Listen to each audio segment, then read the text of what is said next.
Нацев, имавте состанок денеска со претходниот собственик на клубот Кочо Андјушев и со играчите, што договоривте? Да, имавме состанок со Кочо Андјушев и со фудбалерите.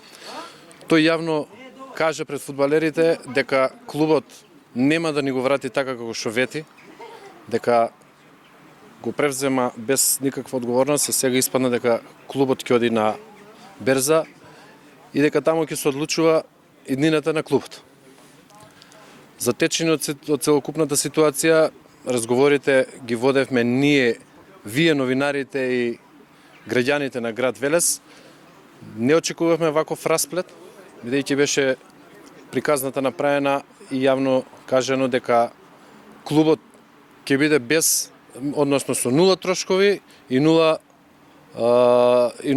пари за да се превземе. Ние како ветерани,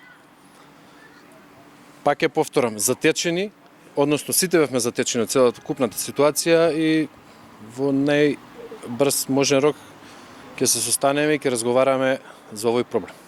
Дали гледате решение? Значи, решение гледаме. Берзата е малку специфична работа, кај што е јавно надавање и никаква гаранција нема дека ние ќе си го вратиме клубот, односно градот, не само ветераните, градот ќе си го врати клубот во наша собственост, иако имаше можности, има правни можности да тоа биде, да беше без одење на берза. Како понатаму, не сум во моментов способен, односно спремен да ви одговорам на тоа.